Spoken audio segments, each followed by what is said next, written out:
And let not your heart be troubled. Our great American panel. Straight ahead. We were wannabe rebels that didn't have a clue. And our rock and roll t-shirts and our typically bad attitude had no excuses for the things that we've done. We were brave. And tonight on our great American panel, he is a Fox News contributor and the author of The Promise. Father Jonathan Morris is here. He's worked at the Washington Post, serving as an editorial writer, op-ed columnist, White House correspondent. Fox News contributor Juan Williams is back. She is a radio talk show host. Mary Walter is also back. Glad to see all of you. Thanks for being here. Thank you. Sore loser syndrome. Lisa Murkowski, sore loser. Yeah. Charlie Crist, sore loser. Mike Castle, sore loser. I'm a little frustrated by this. Republicans. Excuse me. Yeah, gee, I want to see something in Arlen common Specter, here. sore loser. A Republican. Democrat. Now a Democrat. How long was he a Republican? Too long. Longer a Republican than a Democrat. He's all yours. Oh, that's right. He got voted out by the Democrats. I see. So the pattern now is that Republicans are often sore losers. Listen, I'm saying in this particular year, in this particular case, it's something we don't see that often. But it doesn't have any, I don't think it has anything to do with Democrat or Republican. I think it's power being taken away from people who live on power, and this is what drives them. So they can't deal with it. Isn't this, ego, pride, the fall of man? Doesn't it fit into that? Somehow they think there's an entitlement that this is not the people's seat, it's their seat.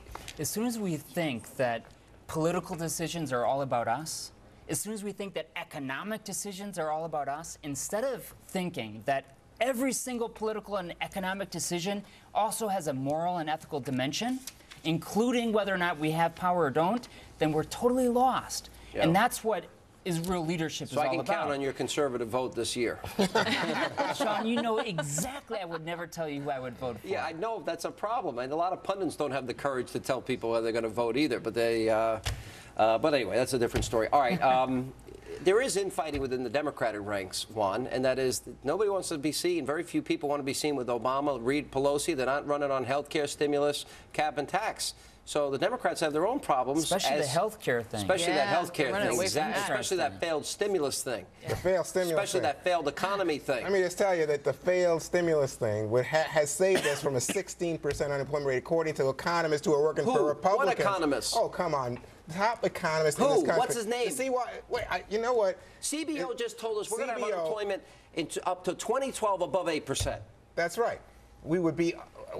No, they said it's a matter of millions of jobs that have been added by the stimulus. But here's the thing. I concede the point. If your point is the American people, in terms of polling, don't give the stimulus any credit. I don't understand why, but that's a fact. I can tell you why, because we're bankrupt and we have nothing to show for it. We're paying $2 million a if job. We were in the midst of a Great Depression, that'd be better. Hey, Juan, this is speculation on your part. It's like pulling numbers out of the air. Oh, we saved 60 billion jobs. But didn't the CBO come out and say it costs something like $187,000 on average to create each job, and in the private sector it costs about $50,000? It doesn't make any sense. Let me say something to you. Would you, if you were president of a country that was in the midst of a terrible recession, say, let's do nothing. Let's not spend this money? Wait. You could have given the money to each person. Don't fall into his trap. He's tricking you.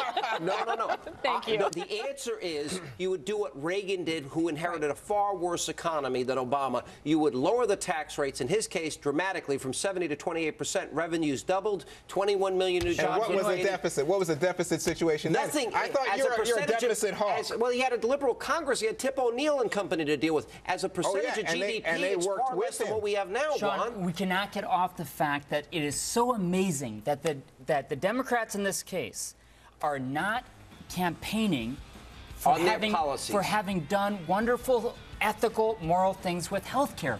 Because the American people realize that there's been a major, major mistake made with this health care, and that is if we can't afford it, and if money is going, and we've seen this happening, to abortion, without a doubt, if states don't stop it, and so many other things that are very dangerous, then we have to say there was something major wrong with the whole thing. A minute ago, you said that every decision that people in power make has a dimension of morality to it. And that doesn't give the government the right to do anything they want. How can you sit here and morals. say that a program that allows us to cover all Americans, that no child in the street would be left unattended and ill, that is a moral decision? I cannot say because there is a responsibility of society to make sure health care care is given. Therefore, the government demands whatever they want. No, we will have more with our great American panel. That's what happened.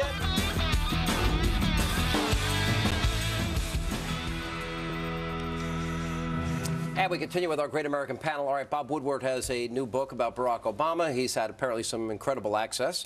Some of the things we take out of this: President Obama on the record, we can absorb another terrorist attack.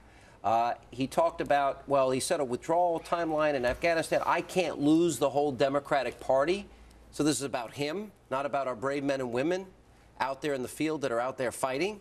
Talk about spin. Let's take it one at a time. Not spin. I mean, let's take the spin.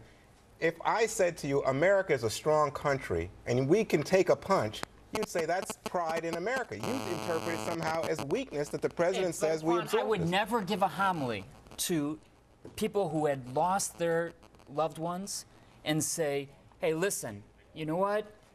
You're going to be able to get through this time. You know, just don't worry about it. We're going to be stronger because of it.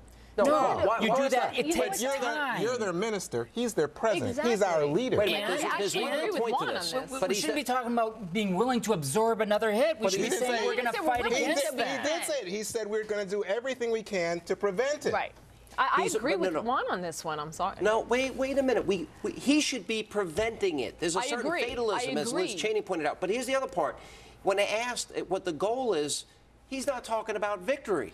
Now, if I'm out in Afghanistan and I'm sleeping in a tent with one eye open and I'm asked to go out there and risk my life every day, I want to know I'm going to be victorious. I agree, and I think that that's his job as commander-in-chief to lead these guys to victory. They want to win. Well, that aspect I agree with. I don't think he should be saying everything in terms the Democratic Party. Why is this about him? This is about the American people. The American people do not support the wars. I'm sad to say, because I support the troops. You know, we sent those young people out there. But the American people do not support these wars. If that's the case, if he's not in this to win this, and if he's setting up a timetable and he doesn't care what the ultimate result is, why we ought to just pull out now. No, he's got a different he's not committed He's got a different vision. No. And his vision is this: we've got to stop terrorists from breeding and coming over here and attacking us. But he wants to do it on a timeline. He said that we got to do it. We got to do it in such a way as we prevent them from breeding. What did Churchill do in order to fight the Germans? He got the English people on his side by explaining to them why that war was worth winning. Yes. Right. And so it's not just a question of saying, hey, listen, we're in tough times right now. What are we going to do to get out of it? It's saying if it's worth fighting, we have to rally the people to say this is worth winning. You guys keep talking about winning, winning, winning. Yes. It's not about winning. It's about defeating Al-Qaeda. That's winning. Right. No. That you can't defeat them for all time. No. You have got to push them back. You got to dismantle their financial structure. Is it morally righteous and just to defeat evil in our time, jihadists that want to kill, slaughter innocent people? Yes, but it doesn't mean you can do it however you want. And it has to always have there's so many complicated issues that you have to say, right now, given the situation, is this the best way to do it? And I think that's for the politicians to decide, not for me to decide. But if they're going to put our men, they're going to put our men and women at risk. Father, they have to get the American people behind it. Our country has been through so much where we have no weapons of mass destruction. We go to war for wrong reasons. That's why the American people don't want it. Don't we have to be in this to win it? We do have to be in this to win it. And Father, with all respect, when you talk about politicians thinking of the moral way to do something, they're the last people I'm looking to for morality. Yeah, we have to give them I'm not looking at them. And they have to make decisions. And if we want to win, we want to win. But I don't think this is like this is not like me and you in a fight and a fight to it's war. It's a modern war where you're fighting insurgents. All right. Good to see you guys. Wish we had more time. Let not your heart be troubled. The news continues as we toss it to Greta Van Susteren, who's going on the record. We'll see you tomorrow night.